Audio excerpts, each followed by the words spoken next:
Hey, what's going on, my lovelies? It's Captain YuGiOh with a brand new spanking YouTube video for you all.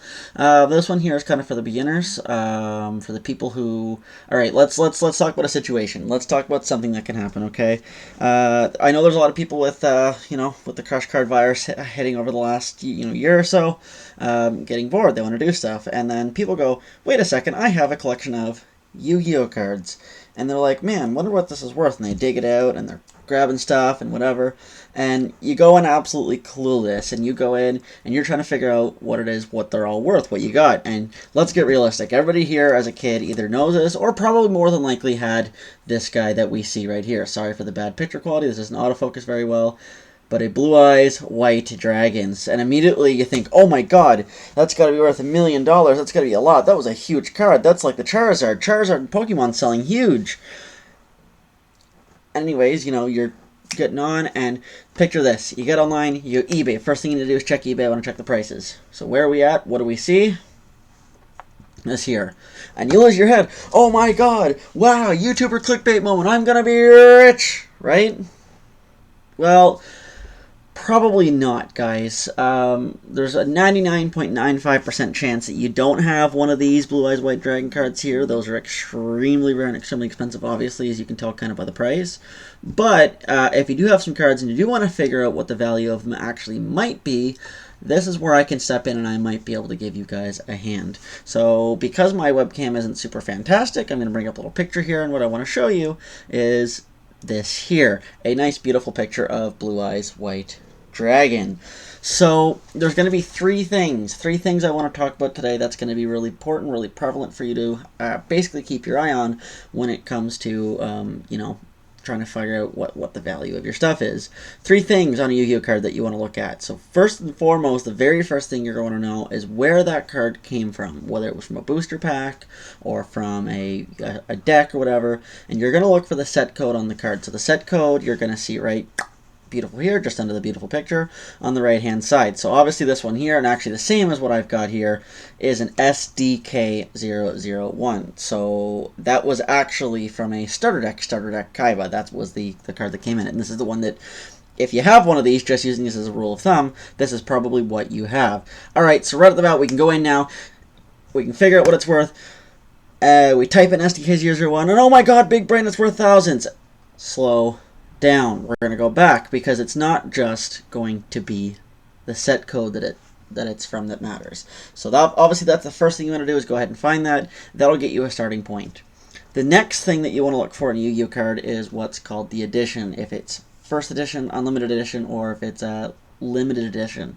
And basically to figure that out, you're going to find that in one or two spots depending on the card. So obviously we see right here, under the picture on the left hand side, the one I've got in the picture is a first edition card. The one that I have, of course, is not first edition.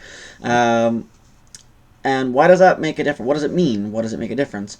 So first edition was the first print run of that of a card that came out. So let's say, for example, they made that starter deck. The first, let's say, for example, million they made might have been first edition. And then after that, they printed more. So anything that gets printed after that, regardless of if it was, let's say, for example, a month down the road or 10 years down the road they print that, it no longer gets that big fancy stamp on it. So because of that, first edition cards can generally, especially with older ones, can generally, generate a lot more value for what they're worth. You'd be surprised at what this actually kind of is or isn't worth without that first edition stamp. So obviously that's what you want to look for. Right here on newer cards, they usually place it right down by the number on the left hand side there. Another easy way to figure out what the edition is the hologram on the bottom, the Eye of Anubis, they call that. First edition cards will carry a gold stamp, where a unlimited card will carry a silver stamp. So that's something to look out for. And like I said, that's going to be your big price difference, because, this guy here, I'll bring up my Dark Magician, one of my favorite cards that I have here, came from a Legend of Blue Eyes pack. For those who don't know, Legend of Blue Eyes was the very first set that released in 2002. So we're talking, we're going on almost 20 years. And first edition versions of these cards, even in terrible shape, go for a lot of money. But the problem with that set is that set has been reprinted You can go to Walmart right now and buy a Legend of Blue Eyes pack. Not first edition, but you can go right now to Walmart. You can go buy a pack, and you can go get that. And that's why that big, nice, juicy stamp right there can make a big difference when it comes to the value of the card. The last thing, and actually I can see a good example in this card because we like using that, is going to be the condition of the card. So obviously, let's say you do pull out a gem out of your collection that you've been looking at. Okay, so condition makes a big difference. A card that's in really good condition is going to generate a lot more for what it's worth. And if I have right up here, I can bring up this fancy web page. Here we go. The website TCGPlayer.com, which I'm going to be talking about here very shortly, has a really good guide to give you an idea in terms of what actual condition is. So obviously they use really five main ones. We'll go over them very quickly here, basically what they are, what they're worth, what they mean. So obviously near mint is going to be your typical, something like this guy here, where you don't have any really imperfections on it. Maybe some small stuff. I mean, that happens. But pretty much, your near perfect cards are going to make a difference. Now, one thing I want to mention here: near mint does not equal mint. If you do not have a card sent to PSA or somewhere for grading, then your card is not mint. I don't care what you've got. It is near mint. Near mint is not mint. Okay, just to be clear with that. So that's what that's like. I mean, you can have some small flaws on a near mint card, right? Lightly played, I see a lot. They tend to be just a hair a little bit cheaper, and they'll have just a little bit of wear on them usually. You can start seeing, like you see in the picture here, maybe a couple of scuffs, or the edges are starting to kind of go on it. And actually, I think this Blue Eyes is a good example here, where you can see in the bottom there. I'll zoom in here, where it's starting to get a little bit of wear. You can see a couple of scratches on it, but I mean, without looking at the back of that, you might consider that like a light play card. Going back, so we also have moderate play. Moderate play is starting to get a little more dingier looking. You're gonna see it has quite a bit of edge wear on it now, and just maybe a bunch of different scuffs and things like that. I find light play to moderate play, I find there's a very fine line there. A lot of people like to kind of toy with that line. So obviously, use your best judgment. Of course, after that, there's heavy played and there is damage. So heavy play is going to have a lot of wear. Chances are, if you have a lot of old school cards, if you didn't take care of them, that's why they're worth so much, by the way, a lot of these older cards, because people didn't take care of them. So the ones that either didn't get destroyed or put in mom's washing machine ended up garnering a lot of value, because a lot of people didn't, oh, well, these are going to be worth a bunch someday. Nobody ever thought that. We just played with them on the asphalt. So you're going to find a lot of the cards in your collection, unless you really took good care of them, you're probably going to see those in the moderately played to that area. Let's pray you've got some good conditioning. And of course, damage is the last one. Damage is pretty obvious. Damage are the ones that have gone through the washing machine, that have seen some tape jobs that put the bat together and some pretty heavy peeling. So those are going to be your 5 conditions. Make sure you look into those, and make sure when you're valuing them, you be honest with yourself, and if you're going to sell them, be honest as a seller with what they actually are, what they run. I think the big thing you're going to find is creasing. I don't think you, technically by light plate standards, shouldn't be any creasing, where you might have some creases, some bends kind of over time with a moderate play. So that's a really good, easy way to distinguish between those two. Alright, so now we've got our number. Okay, so we got our set number, so we know where it's from. We know that it's either first edition or limited, and we have a pretty good gauge on condition. So let's use this beautiful Blue Eyes picture that I've got up here as a generality of what it is actually worth. So where do we look? Well, we started off with eBay. So eBay is a really good spot. So a couple of things to look for when you're looking on eBay. So let's pull this out here. So let's go in and let's do an SDK 001 first edition. You punch that in, and wow, you've got a million different prices on the screen here. What's the actual worth? So obviously we're going to want to look for, so what I do in a case like this guy's a light play, we'll say on the front, it might be moderate play, but let's just say it's light play. I would type in first, you do LP, or let's type properly here, something like this. Wow, not a lot on the market right now. By the way, Don't be fooled by different languages when you're valuing them. Spanish, going to be a lot cheaper because it's not English. I won't go too much into that right now, but something to keep that in mind. But there we go. So an SDK001 Light Play, $1,000. Dead set, it's worth $1,000. That's what it's worth, right? Well, maybe not. This is a big misconception that happens that I want to clear up right now and get right out of everybody's heads is just because it's listed for a price on eBay does not mean it is worth that much. Okay? I mean, I could go and list one of those for $10,000 right now. It doesn't mean it's worth that much. Okay, yeah, it's there. So how do you get a better gauge when it comes to eBay cards? Generally, we want to go down on this side here and look at sold items, because items that have sold for that price, there we go. So now we kind of have a better understanding on the sold price, because this is what people are buying them at, right? So obviously we've got stuff like, $1,200, $1,400. This is Canadian dollars, by the way, for any of these American people that know what they're talking about or watching, going, oh my god, what? This is Canadian dollars that these are selling for. So eBay sold listings, at least for cards that might be worth a little more, if you kind of figure they might have some value, are a really good general idea. So if I go, I'll take the first edition out, because chances are, if you pull one of these out of your collection, you probably have an SDK001, and it's not first edition. Chances are. Everybody had one of these as a kid. Come on. We can go in. So we've got a sold listing. And, we see like an unlimited one, $33. Let's have a look at this one here. Let's have a look at the condition.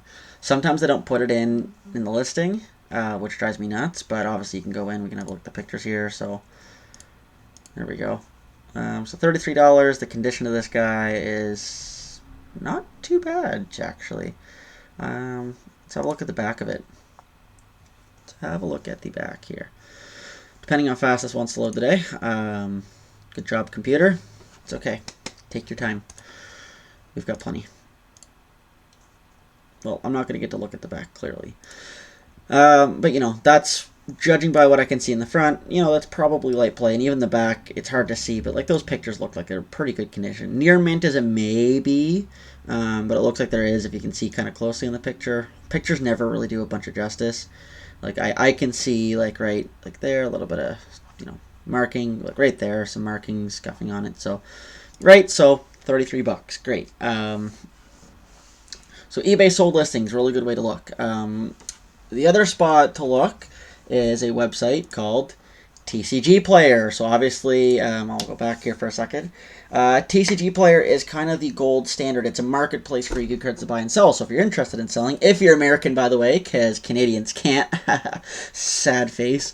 But it is a really good, even for Canadians like myself, a really good, a really good rule of thumb, because people can list their cards and you can kind of see how that market stands.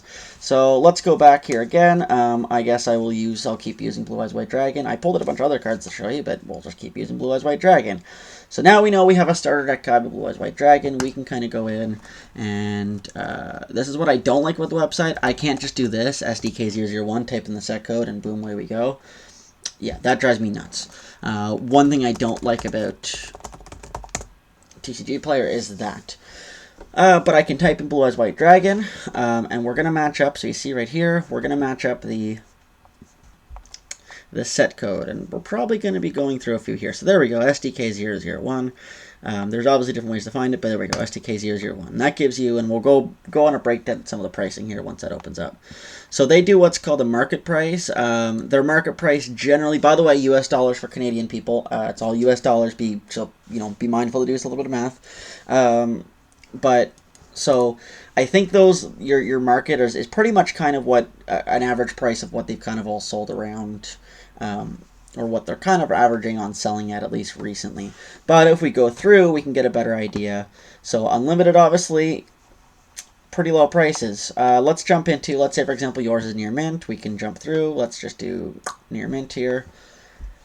There we go. So now a near mint copy is probably, so that guy that wanted for $33 Canadian, because you consider $44 once you merge that over to, let's go to light play. Maybe it's not so hot. Okay, so it's probably, yeah, he probably got what it was worth.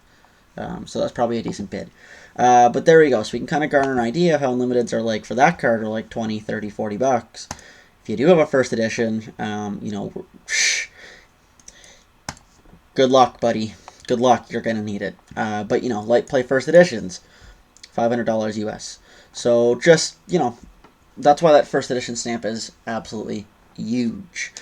Something to look into. So I hope that gave you a little bit of good advice. I would say if you're going through your old collections, or you're picking up cards, or you just open something out of a pack, you know, always use your best judgment when it comes to things like this. But like I said, keep in mind those three things. So like I said, make sure you know your set code. Edition's going to be big, especially for older cards. Newer cards, not so much. Like, I'm going to give you an idea here. Let's just say, what am I looking for here? Let's do this. So, Eldritch, the Golden Lord.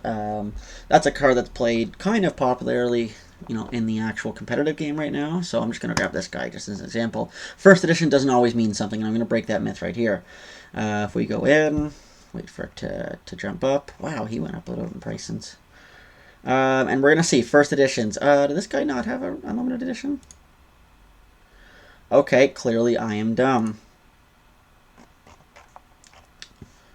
What are we thinking of here?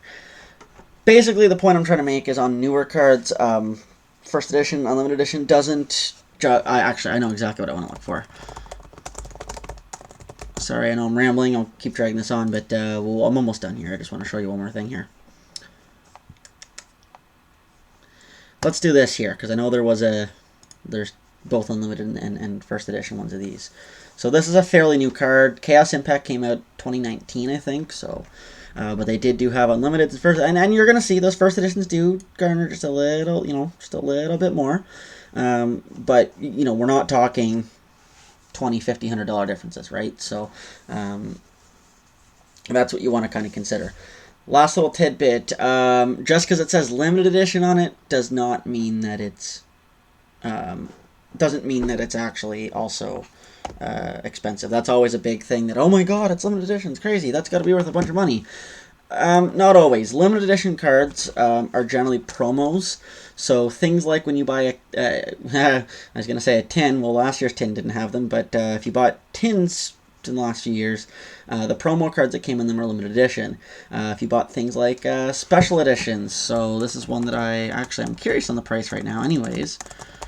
You know, you just got as a pack of random promos, and I mean, this card is like a couple of bucks, I think, right? And it's limited edition, right? Limited edition doesn't always mean that it's worth anything. That just means it was a promo at some point. But like, yeah, there you go. So that's a limited edition card for $4. Anyways, so that hopefully gives you an idea, kind of what everything's worth, to try to garner what your value is. Let's hope to God you pull some big ones, because occasionally people get their collections out and they find some absolute gems. I mean, maybe you have enough to mortgage a house. Fortunately, not me. But anyways, have a good rest of your night, day, weekend, Monday, evening, whatever it is. This has been Captain Gesso, signing out. Peace.